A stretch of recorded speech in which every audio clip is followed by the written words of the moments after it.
Hello and welcome to Northeast Media Hub, the fastest growing digital media platform. I am Adalbert Khar with the latest Hub news. Be informed, be alert.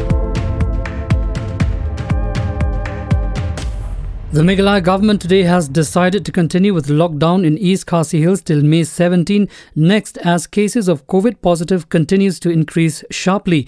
Director of Health Services Dr. Aman War said that the number of new cases in Meghalaya till today afternoon was 375, with the number of deaths since yesterday was 11 in East Khasi Hills. The total active cases at present stands at 2,678, while 1,583 in East Khasi Hills. On announcing of the second lockdown in the state this year, home delivery of goods will continue. Construction site where labourers stay within the premises, these activities will be allowed to function in the respective premises. The essential commodities will remain to be open with strict SOPs, and we would encourage those essential shops in respective localities to work closely with the government and local authorities. The government has decided to further postpone board examinations and notification will be issued by the Education Department. The board exams were scheduled for May 11 and 12 is being postponed further. Weekend lockdown in other districts, which was imposed since last night, will also continue throughout the state. Weekend lockdown from 10 p.m. of every Friday up to 5 a.m. of every Monday will continue in the entire state, Deputy CM Preston Tinsong informed.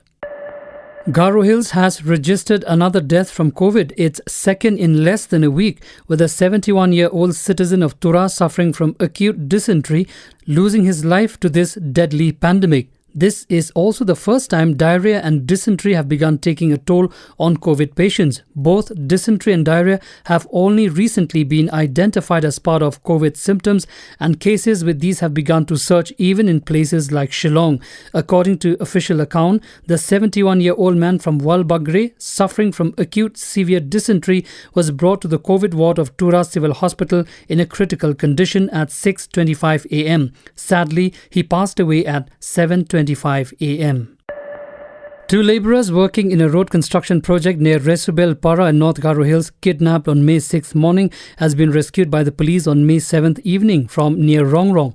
According to police, on 6 May early morning at around 3:30 a.m, two labourers working in the PMGSY road construction site at Chidaret, about 10 kilometres away from Resu, were abducted by three persons carrying lethal weapons like knife, daggers, and one of the kidnappers was suspected to be carrying big arms.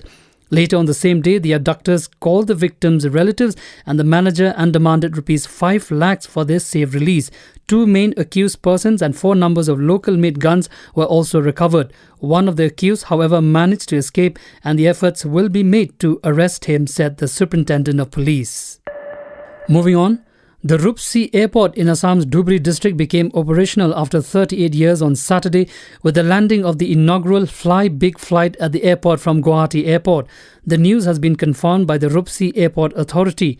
While sharing a picture of the inaugural flight on its Twitter handle, Rupsi Airport Authority wrote that the historic moment is here, welcoming first commercial flight at Rupsi Airport by Fly Big Airlines. Water cannon salute was accorded to the inaugural flight today by airport authorities. The maiden flight arrived from Guwahati, Assam.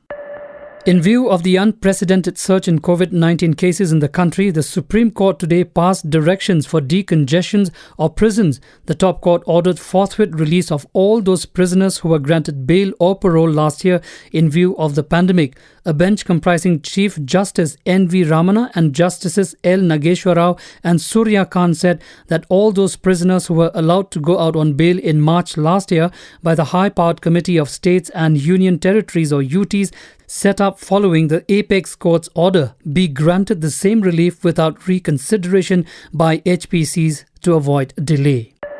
The Tripura Cabinet has approved appointment of 164 doctors through Tripura Public Service Commission or TPSC on an emergency basis to deal with second wave of COVID-19 in the state. A notification will be issued soon to complete the recruitment process this month, said Tripura Education Minister Ratan Lal Nath told reporters at the State Secretariat. Minister Nath said incentive of 10 marks will be given to the doctors who are engaged in the service of COVID-19 infected patients on contract basis. Nath informed that 305 doctors have submitted applications so far seeking appointment as doctors on contractual basis. Mizoram Deputy Chief Minister and Mizo National Front MNF Senior Vice President Tau Lunia has tested positive for novel coronavirus, and officials said he was diagnosed with COVID-19 through rapid antigen test on Saturday morning. The official said the 77-year-old leader developed mild symptoms and he was placed under home isolation, he said.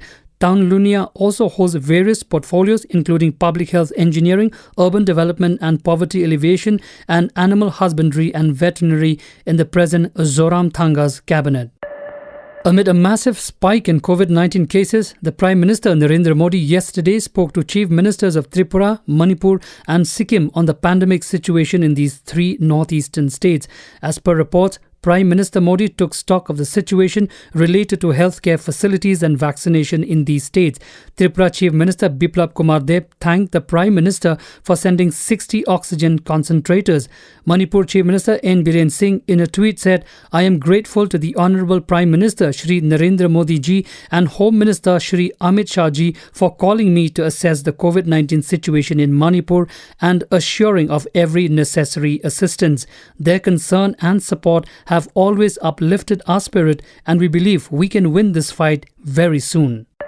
While BJP central leadership is having a back-to-back meeting with incumbent Chief Minister Sarbananda Sonowal and Minister Himanta Biswa Sarma in New Delhi today over to the issue of Assam's Chief Minister post, speculations are doing the round that the party top brass may go for an alternative phase. Party insiders said neither Sonowal nor Sarma, but the party top leadership may consider BJP General Secretary and Mangaldan MP Dilip Saikia or former Chief Justice of India CGI Ranjan Gogoi for the post of Chief Minister in Assam. Thank you for listening to Hub Podcast. For latest news and updates, follow us on www.hubnetwork.in. Download Hub News app in your mobile from Google Play Store and Apple App Store. For promotion and publicity, write to us at info@hubnetwork.in. Thank you. Kublai Shibon Mithela.